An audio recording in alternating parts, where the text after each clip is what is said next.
Hello and welcome. This is the exclusive sit down on the Judge Uboh TV, where we bring you provocative, compelling, and riveting details of happenings in our nation and the world at large. Today, we are joined by the chairman of the Judge Uboh Whistleblowers Network, and he is none other than Dr. George Uboh himself. Doctor, you're welcome to the show. Thank you very much.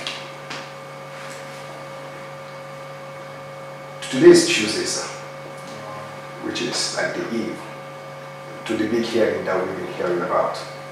In clear terms, can you tell us what the summon by the House of Representatives Committee on Public Petition is about?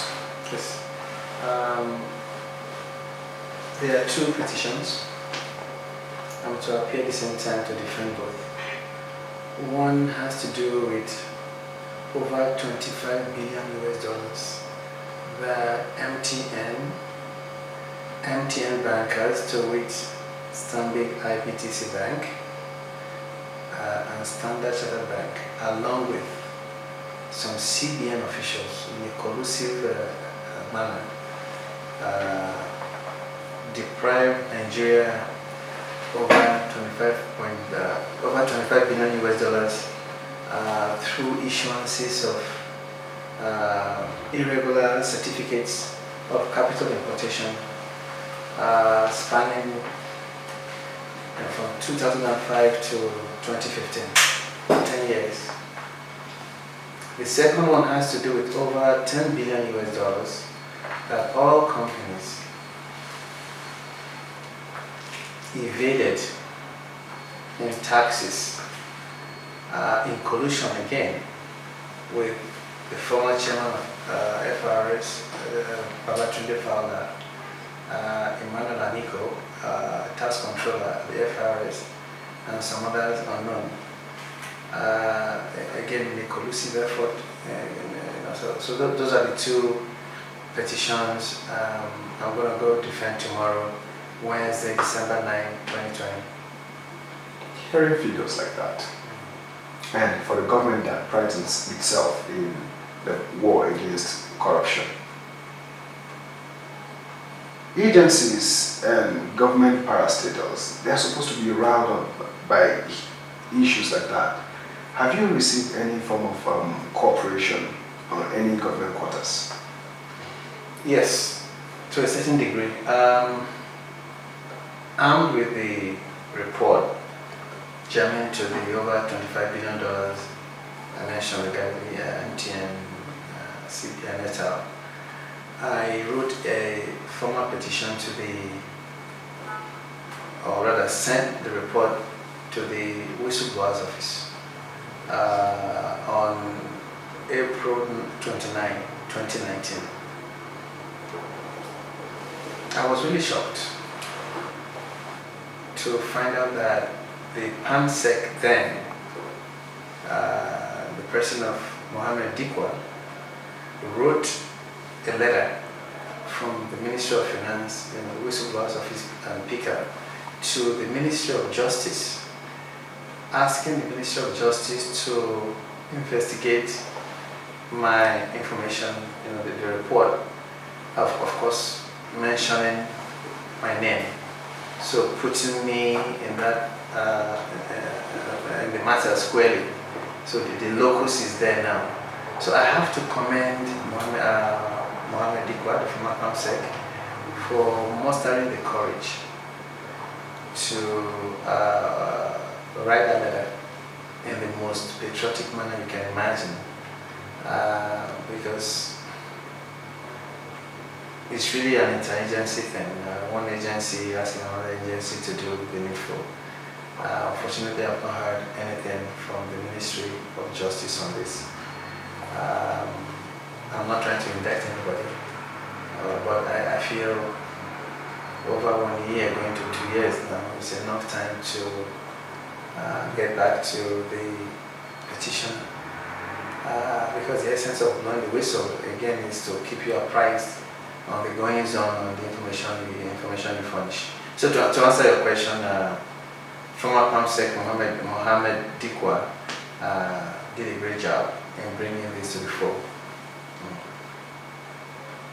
Now, on the aspect of your second part of your summary, Right. you mentioned the former FIRS boss and Mr. Emmanuel Aniko. Right. Separately, can you tell us the involvement of each and every one of them? Well, Emmanuel Aniko being the tax controller, you know, in an office like the tax office, just like you're in the IT world when you say digital fingerprint or whatever, anybody that prepares any document, based on the reference or the references on those documents, you can trace to the originator of those documents. So it was very easy to narrow down the tax documents germane to these other companies, or some of them to Emmanuel Aniko. But in the context of investigating any crime, you can still charge the person whose desk the bulk stops. So that is why you use the word under your watch.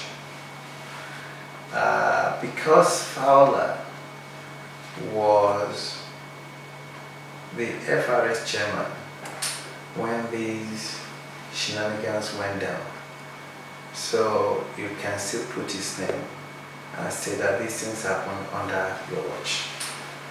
And I have had a one-on-one interaction with him. He has authenticated the allegations or tried to shift it to somebody else, some of them anyway. So, but to answer your question, that those are the areas of culpability of each and every one involved, as I mentioned, Emmanuel Aniko and Tunde Fowler. Talking about Fowler now, we hear he has written his lawyers asking for the committee to give him time to appear. I hear February next year. What are the details of that?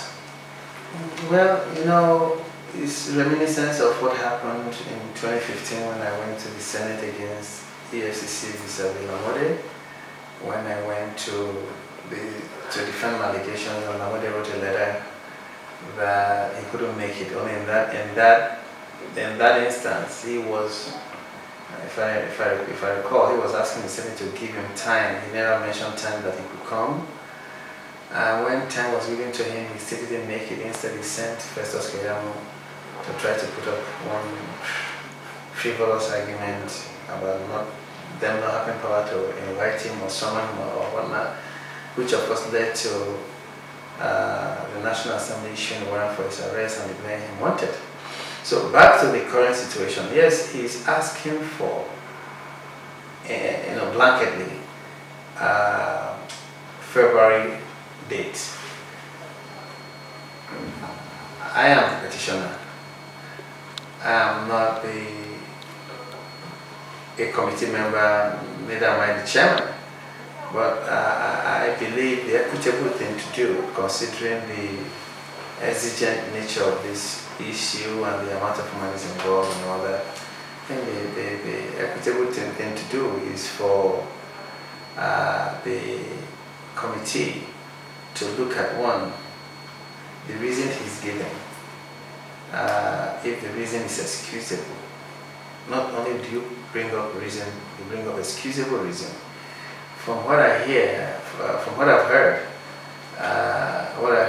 was that he needs that time so he can get documents from the FRS to defend the allegations.